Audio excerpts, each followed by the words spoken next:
Bonjour à tous et bienvenue dans cette nouvelle vidéo. Aujourd'hui j'avais envie de vous faire une petite démonstration, enfin un petit comparatif des applications équivalentes qu'il peut y avoir sur iOS et sur Windows Phone. Je vais commencer par un jeu qui est présent sur Windows Phone et qui est souvent mis en avant, c'est Asphalt 8, parce que effectivement il n'y a pas forcément beaucoup de jeux sur la plateforme et c'est l'un des jeux de voiture les plus avec lesquels on joue le plus. Alors malheureusement, j'ai pas pu faire de... Pourquoi ça marche pas? Si, c'est bon. J'ai pas pu faire de... Je vais baisser un petit peu. J'ai pas pu mettre ma sauvegarde sur l'iPhone. Donc sur l'iPhone, on recommence de zéro. Il faudra que je trouve un moyen, mais apparemment, j'ai vu dans les conditions générales d'Asphalt 8, je suis bien allé lire dans les paramètres que d'une plateforme à une autre, on peut pas transférer nos succès. Donc c'est plutôt sympa. Au passage, si regarde cette vidéo, ça serait bien qu'il fasse le nécessaire. Voilà, bon, on va prendre une course au hasard. Prendre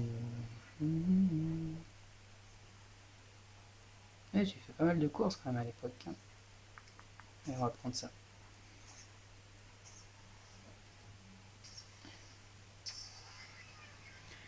Donc sur le 930, c'est quand même le haut de gamme sur Windows Phone. La qualité d'écran est bonne. Full HD.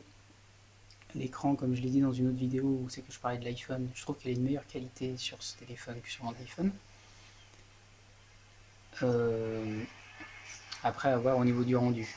Ce qui se passe sur Windows Phone, c'est que c'est la même version sur un téléphone entrée de gamme que sur le 930. Donc forcément, il y a un moment où les développeurs ils tirent pas, ils n'utilisent pas en fait toute la puissance que le téléphone pourrait proposer.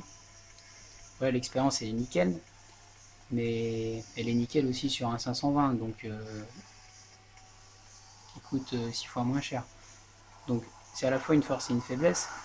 Moi, j'ai fait n'importe quoi, mais c'est à la fois une force et une faiblesse, c'est-à-dire que le téléphone, enfin le jeu fonctionne bien sur le 930, mais justement on attendrait d'avoir une meilleure expérience. C'est ce qu'on voit sur Android. Sur Android, vous avez certains jeux où sur les hauts de gamme, vous pouvez pousser les réglages pour avoir les, les détails au maximum. Donc le jeu fonctionne très bien, j'en ai été satisfait, j'ai bien joué avec. Mais bon, c'est vrai qu'après, quand on passe sur un iPhone, on voit une différence au niveau des finitions du jeu. Donc voilà, je vais m'arrêter là. Hop. Alors j'aurais pas la partie équivalente, parce que là j'étais un peu avancé dans le jeu sur, l'iPhone, parce que j'ai même pas commencé à jouer, j'ai juste ouvert le jeu pour voir. Bon, jusque là c'est équivalent. Mettre un peu de son. Hop.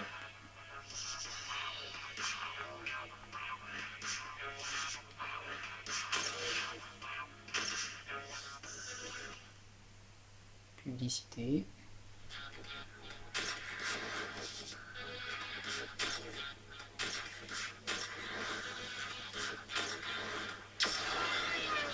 Jusque là c'est très fluide, exactement comme sur Windows. Là c'est très net, c'est-à-dire que autant quand je suis dans les menus de l'iPhone, le téléphone n'est pas aussi clair que sur Windows, autant sur le jeu, il n'y a rien à redire.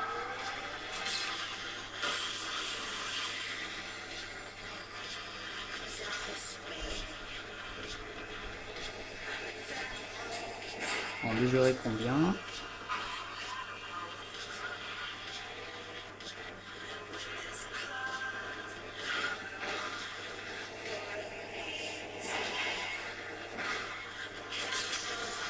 Donc je suis un peu nul, hein. Hop.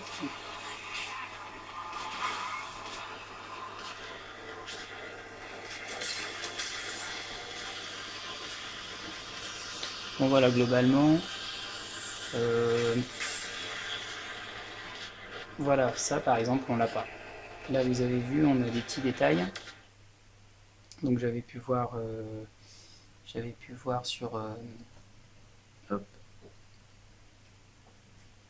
j'avais pu voir sur une course de pluie que effectivement il y avait plus de détails sur l'iPhone que sur Windows Phone. Donc ça c'était pour la petite expérience petit jeu. Après, qu'est-ce que j'avais prévu d'autre? Oui, vous avez un service de cartographie, donc j'ai déjà fait la publicité, enfin en tout cas la promotion, en tout cas j'en étais très satisfait, donc j'en avais parlé sur les vidéos de Windows Phone. C'est un service de Nokia qui est l'équivalent de Google Maps. C'est plus Nokia maintenant, ça a été racheté par un groupe automobile allemande, mais bon, si c'est un service de GPS qui est racheté par un groupe automobile, on peut quand même se douter que la qualité est derrière. Il y a des gens qui aiment pas, il y en a qui aiment bien. Moi, j'ai pas eu trop le temps de trop comparer avec Google Maps, mais en tout cas, le service m'a bien servi. Parce que l'autre jour, j'étais dans Paris, j'étais en 3G sur l'itinérance d'Orange, donc Google Maps ne se lançait pas. Et sur Air Maps, en fait, vous pouvez télécharger toutes vos cartes à l'avance.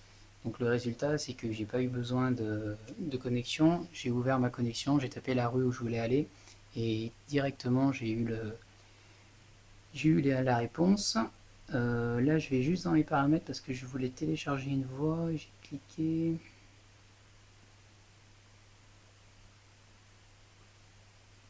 Hop. Ah oui, ça m'a annulé mon téléchargement parce que j'avais pas à télécharger la voix française. Bon, je vais mettre la voix normale. Là, on a la voix en très très bonne qualité.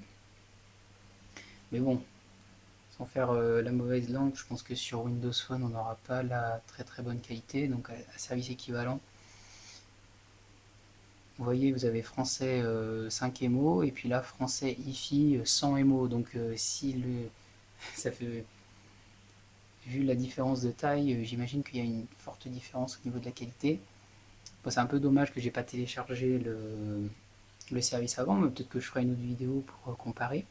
Donc là, j'ai bien mis en français. On repart du début. On ferme l'application et on va faire un comparatif. Donc, AirMaps. Voilà. Bon, le service est plus réactif sur iPhone. Il est quand même assez rapide sur Windows Phone. Il m'a bien localisé. Ce que j'ai trouvé d'intéressant sur l'iPhone, c'est que quand je dézoome, comme je suis en région parisienne, si vous dézoomez encore, vous avez accès à toutes les lignes de métro, de transport en commun. Vous allez me dire comme fait Google Maps, mais là on est sur une vidéo où on compare avec Windows. Et malheureusement sur Windows, si je vais au centre de Paris et que je zoome, je vais avoir les métros, les stations de métro. Mais si je dézoome, j'ai pas cette carte avec la couleur des lignes qui permet de tout de suite se repérer dans Paris. Et là, on est obligé d'un peu chercher. C'est un peu dommage. C'est-à-dire qu'à l'origine, quand même, vu que Nokia avait focalisé tous ses services sur Windows Phone, une fois de plus, on n'a pas l'équivalent qu'on pourrait avoir sur iOS ou Android. Donc c'est un petit peu dommage. Pour faire une expérience rapide, on va chercher quelque chose de très connu. Hop.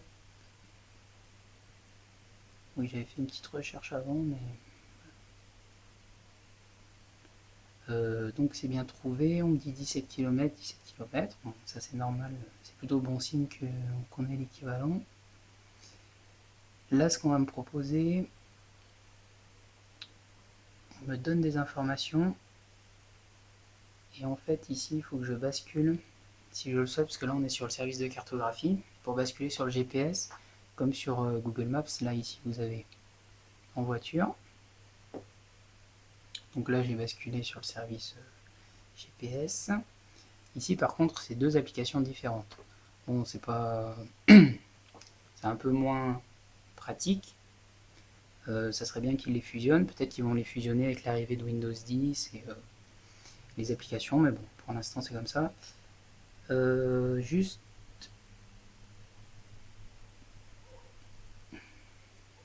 Voilà. Récente. Du coup, il m'a pas enregistré. Voilà.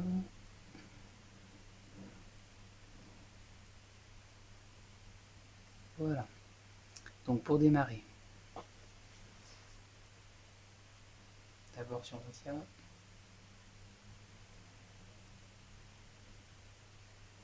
Maintenant, tournez à droite puis tournez à gauche dans la grande rue Charles de Gaulle. iPhone. dans 400 mètres, prenez la deuxième sortie au rond-point dans la place Daguerre. Bon, sur iPhone c'est plus réactif, mais la voix est un peu dégueulasse. Sur Nokia, la voix est correcte. Un peu moins réactive par contre. Donc effectivement, comme on a vu tout à l'heure dans la vidéo, il y a une autre voix beaucoup plus claire sur l'iPhone, donc je la téléchargerai pour peut-être faire une autre vidéo. Mais globalement, l'expérience est un tout petit peu meilleure quand même sur iPhone. J'ai déjà pris des habitudes maintenant. Oui. Ok. Qu'est-ce qu'on peut tester d'autre? Ah oui, alors il y a un jeu qui m'avait beaucoup plu. C'était le jeu Halo sur Xbox et donc sur Windows Phone. Il a été porté sur Android. Je ne sais pas si on peut directement faire un comparatif comme ça, mais on va essayer. Bon, globalement, c'est le même jeu, hein. Je vais juste regarder la présentation.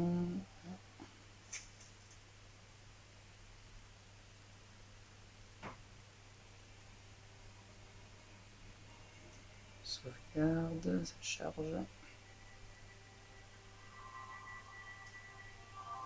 Voilà, donc là j'ai pratiquement fini le jeu.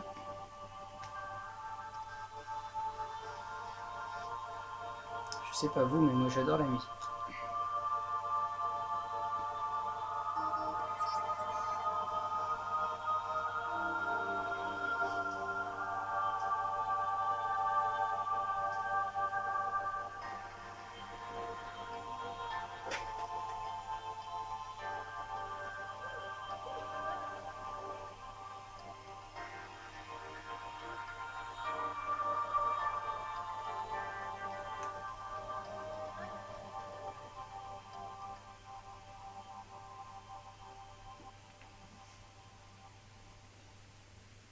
Peut-être que j'aurais dû mettre la même mission du coup.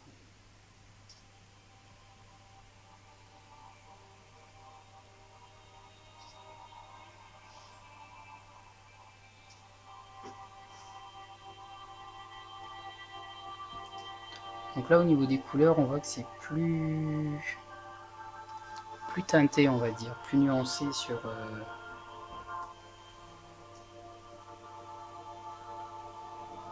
le Nokia. Ça charge.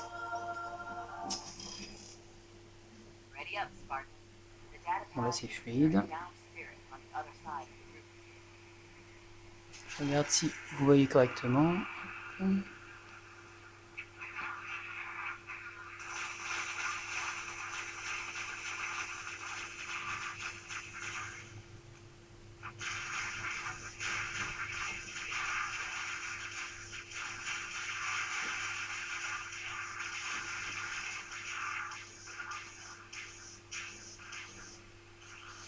Bon voilà, on a un jeu qui fonctionne correctement.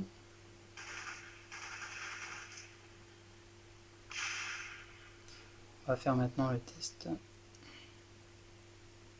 sur l'iPhone. Je vais remettre le son.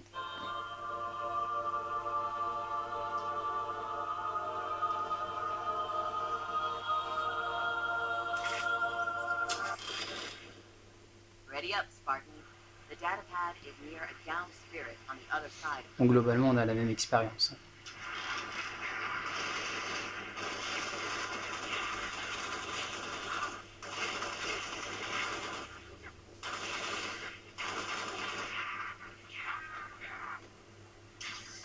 Tout fonctionne très bien, les textes fonctionnent bien.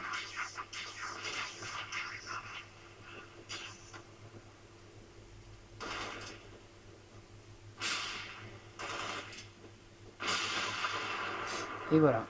Voilà pour la petite démo. Hop. Voilà. Qu'est-ce que je voulais vous montrer d'autre comme application? Une application assez courante, c'est le journal Le Monde. Alors par exemple, bon, je vais pas faire le journal de droite, le journal de gauche, mais Le Figaro ne fonctionne plus sur Windows Phone depuis plusieurs mois. C'est un peu dommage pour quand même un journal assez populaire. Donc on va essayer avec Le Monde. Donc le monde, vous avez la tuile comme sur Windows Phone, où vous voyez les informations. Là, il y a un petit bug. Alors j'ai vu que sur Windows 10 mobile, parce que j'avais fait le test, le bug disparaissait. Mais bon, c'est un peu dommage. C'est-à-dire qu'il faut faire comme ça, comme ça. Je vais les lancer en même temps, c'est plus intelligent. Hop. Bon, on a une petite pub d'un côté qui fausse le test. On recommence. J'ai plus l'habitude. Un coup c'est en haut, un coup c'est en bas. Ça c'est fait exprès.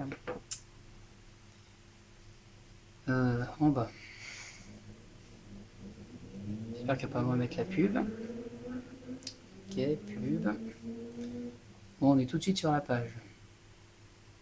Et si on veut la une, donc à part la pub de démarrage,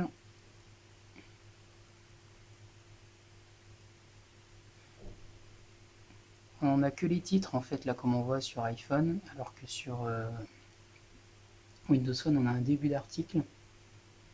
Après, parler de la qualité, bon c'est vrai que là c'est exactement comme les jeux, c'est-à-dire qu'on a un téléphone haut de gamme et on a des polices énormes parce qu'elles sont adaptées pour les téléphones comme le 520 ou le 620, qui sont des téléphones d'entrée de gamme. Et là, comme on est sûr sur iPhone d'avoir de l'écran Retina, bah forcément on peut se permettre de faire dans des polices plus petites. Après, ici, comme on voit finalement, on peut choisir la taille des caractères, et là, comme c'est en petit, et que je suis sur un haut de gamme, il n'y a pas de souci pour lire. Après, je sais que c'est pas forcément aussi complet, lire les réactions. Autant l'article est présenté d'une meilleure manière sur iOS, autant pour lire les commentaires, je préfère sur le Nokia. C'est un peu dégueulasse la façon dont c'est présenté. Enfin, j'aime pas la police en fait.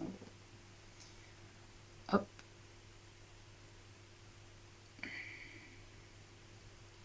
Est-ce que je vous avais prévu un autre test? Je regarde parce que j'avais mis tout ici. Non, je crois pas qu'il y ait grand chose d'autre. Je regarde s'il n'y a pas une application. Ah si, alors franchement, je ne l'ai pas téléchargé, mais je vais juste la télécharger pour histoire de. Wikipédia n'a pas d'application officielle sur Windows Phone, mais il y a une très belle application qui a été faite par un développeur français.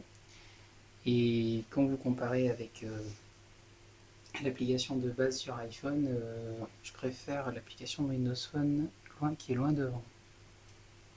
Après, une plateforme, c'est l'entreprise qui a créé cette plateforme qui en est responsable, mais le développement des applications, par exemple là il y a des applications qui ne sont pas très bien faites sur Windows Phone, c'est pas forcément la faute de Microsoft, c'est la faute des développeurs qui sont pas forcément qui prennent pas soin de bien finir leur travail. Peut-être qu'ils ont des consignes de faire le minimum, je ne sais pas. Mais là par contre, hop, donc là on est lumière sûre, en fait on est sur une version mobile du site, plus ou moins. J'ai l'impression que c'est ça. Il y a eu quelques petits ajouts. Les boutons de partage, ça je sais que c'est par défaut. Il n'y a pratiquement rien qui a été fait en fait sur cette application. Si vous allez sur Safari, j'imagine que vous avez à peu près la même chose. Alors que là, vous avez une petite page d'accueil sympa. Bienvenue sur l'application gratuite. On peut faire une recherche toujours avec cette idée de tuile dynamique comme sur Windows Phone. On a l'article du jour, donc j'imagine qu'on va tomber sur le même. Voilà, c'est le premier démarrage, donc il y a des petits trucs, mais sinon... Bon, pour lire, je sais pas si on peut régler là. Attends, là c'est un peu petit. Se mettre à peu près à l'équivalent.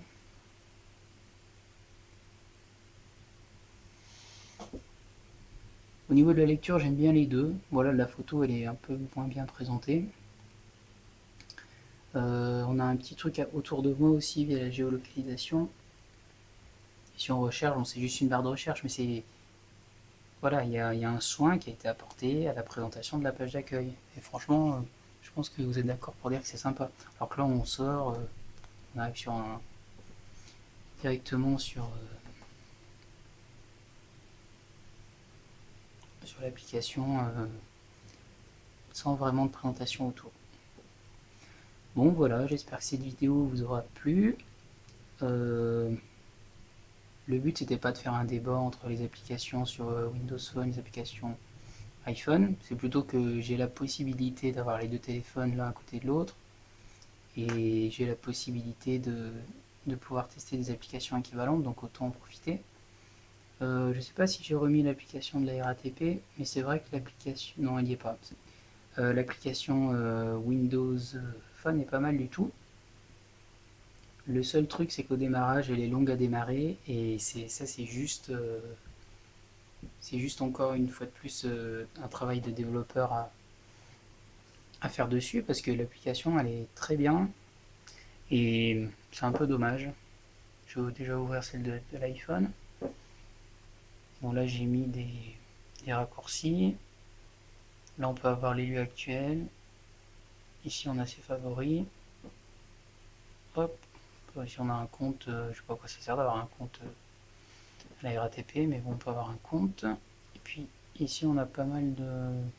J'ai même pas eu le temps de tout regarder d'ailleurs. Shopping, j'imagine qu'il doit y avoir des partenariats. Donc, sur Windows Phone, hop, hop. Bon, le but de l'application au départ, c'est de donner les informations rapidement. Donc là, c'est le premier démarrage, mais en fait, elle est tout le temps comme ça. Veuillez patienter. Et c'est un peu dommage, parce que l'application en elle-même, elle est très bien. Au niveau de la présentation, elle est plus intuitive que sur iOS, je trouve. Bon, non, là, j'ai exagéré. Elle est un peu moins longue que ça, quand même. Je vais la redémarrer. Parce que là, c'était le premier démarrage. Donc ici, on peut mettre ses alertes, et puis ses favoris avant. Hop, hop, hop. Garder Windows Phone, c'est simple, contrôle. Voilà, premier démarrage. Donc ici, j'avais pris l'habitude de mettre mes favoris. Du coup, directement, vous avez la synchronisation un peu comme ici. Sauf que je trouve que c'est plus lisible en vertical. Ici, on a les petits plans, disponibles hors connexion. Donc comme ça, on peut regarder si on est perdu dans Paris. Les alertes, donc là aussi, j'imagine qu'il faut un compte. Et voilà. Mais au niveau de l'application, elle est pas mal comme ça, je trouve. Bon, après, c'est une affaire de goût, mais les deux sont pas mal. C'était pour vous montrer qu'il y a des applications qui étaient quand même bien faites aussi sur Windows Phone. La conclusion que je ferais, c'est qu'il est dommage que les développeurs ne poussent pas le développement d'applications plus spécifiques comme on peut voir sur Android, c'est-à-dire pas beaucoup d'options pour de l'entrée de gamme parce qu'il n'y a pas beaucoup de puissance, et à l'inverse, mettre le paquet sur les hauts de gamme pour qu'ils puissent vraiment profiter de la puissance qu'il y a dans l'appareil, parce que là, mon 930, j'ai pas l'impression qu'il y ait grand chose qui le fasse chauffer, à part peut-être un jeu que je vais utiliser pendant toute une soirée, mais à part ça, les applications sollicitent vraiment pas le téléphone. Voilà. Peut-être que je ferai un comparatif photo, même si j'imagine qu'on va avoir des résultats à peu près similaires. Voilà, si vous avez des questions, n'hésitez pas à les mettre dans les commentaires. Et je vous dis à bientôt pour une nouvelle vidéo. Ciao!